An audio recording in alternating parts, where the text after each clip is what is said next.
Welcome everyone to our new episode. Today we'll be discussing on a topic that said, how can you prevent heartbreak in a relationship?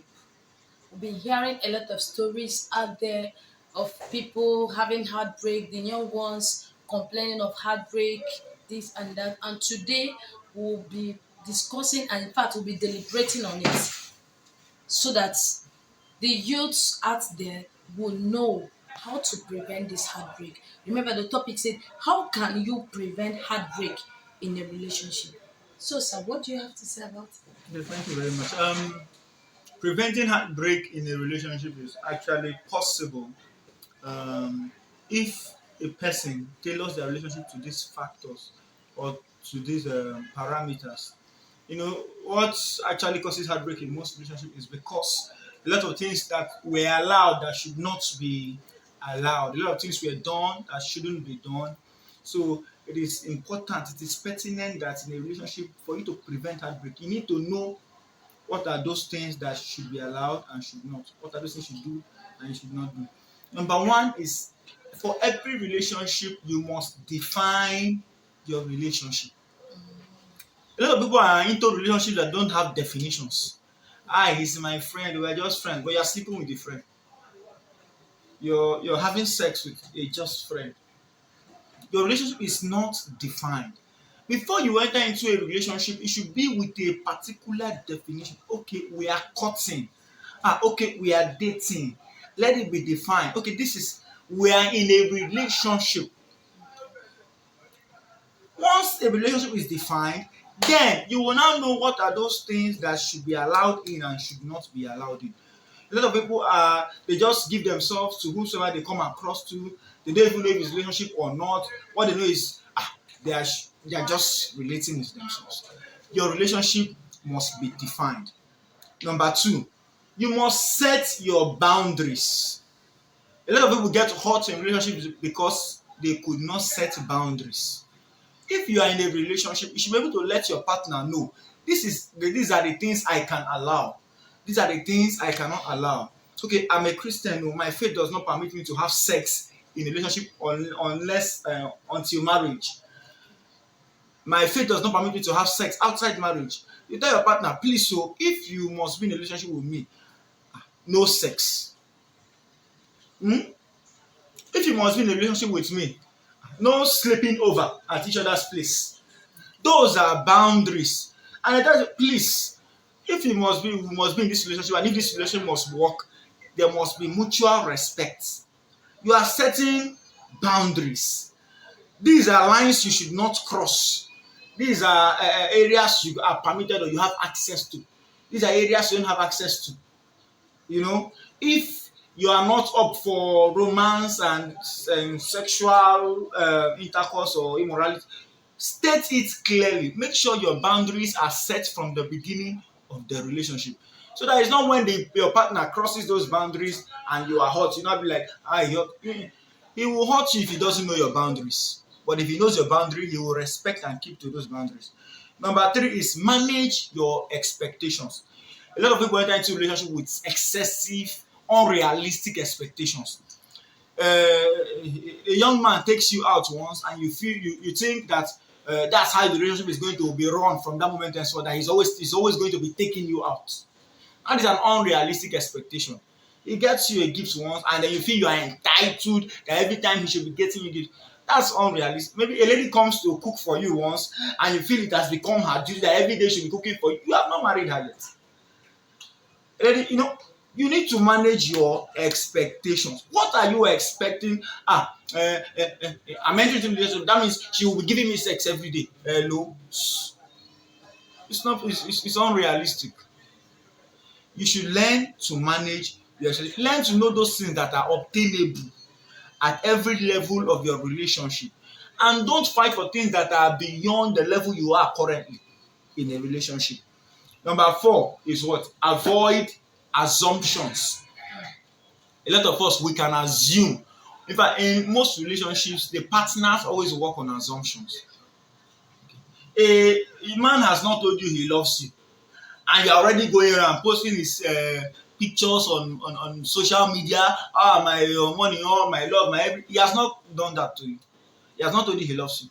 A man has not told you he wants to marry you, and you are already calling him my husband, my this, my this. You are already going around cleaning the house, washing the clothes, doing everything. No, no, no, no, no, no. Avoid. Don't work on us. Don't assume that he loves me, but it's just that he's shy. He doesn't know how to say it. It's a lie. Oh. If a man loves you, no matter how shy he is, he will tell you he loves you. If a woman loves you, no matter how shy she is, she will tell you she loves you. Don't ever work on assumption. We have been together for 2 years, even though he has not told me he wants to marry, but I know he wants to marry. You are assuming he wants to marry you. Do you not know that persons have stayed in a relationship for up to 10 years and yet they did not end up together? Don't assume. Only work according to the knowledge you have at that moment. If what he has told you is I like you, work on the knowledge you have that he likes you, not he loves you. If what he tells you is let us be in I want a relationship with you, don't begin to assume that he's wanting marriage. Work according to the knowledge you have. Don't work on assumptions. Assumptions can give you heartbreak. To prevent heartbreak, do not assume. Do not work on assumption. Number 5, do not commit beyond your partner's level of commitment. A lot of us who can be very fast. In a relationship, it is a relationship. It is tete a tete. I give you, you give me. It is synergy. Both partners must be in agreement. Eh? I've not told you, he has not told you he loves you, and you have told him you love him like 50 times. You told him you love him first time, second time, and he never reciprocated. Madam, stop saying you love him. Don't commit beyond his level of commitment. You are just a week old and you're already sleeping over in the man's house. He has not even asked you, you just went here by yourself. He has not asked you to, and you are giving without him asking you. She has not asked you for. You're giving without. That is you committing beyond your partner's level of commitment. He has not showed you to any of his friends, but you are already advertising him to your friends. He has not introduced you to any of his family members, but you have introduced him already to all your family members. You are committing beyond his level of commitment. Everything you do in relationship should be step by step. You get to a step where you're just seeing yourself, getting yourself. You get to a step where you begin to say I love you to each other. You get to a step where you begin to introduce yourself to each other's acquaintances and family. It's not a one-sided thing. Know the level your partner is at every moment in your relationship and work with your partner according to that level. Don't go further than him. Don't Your partner should not be in level 1 and you're already in level 5. Your partner is still in I love this guy, and you're already planning 5, 7 children you will bear for your partner. Your partner is saying I like this guy, and you're already planning how you are going to marry her. And no, no, no, no, no, no, no.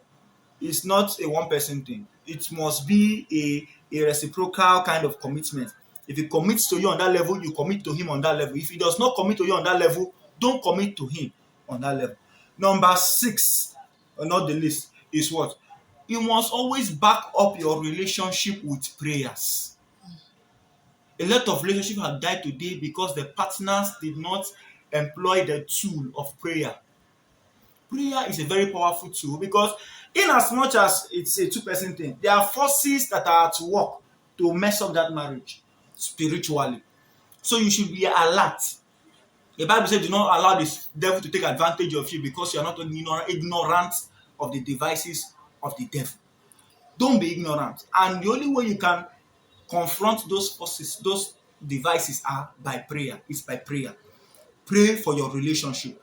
Pray for your partners. Philippians chapter 4 verse 6 says, don't be anxious for anything, but in all things with a thankful heart, present your issues before God in prayers. Very, very important. Pray without ceasing to preserve your relationship. Thank you. Wow. To the beautiful ladies out there and to my young men out there, you can see that it is possible to prevent heartbreak if only you adhere to what you are taught in this episode. Always define your relationship, set your boundaries, and know your limitation so that nobody will take you for granted. I know you've learned something good. Once again, we love you. Always follow us up on the Michaels on Facebook. Also follow us up on the YouTube, the Michaels. We love you.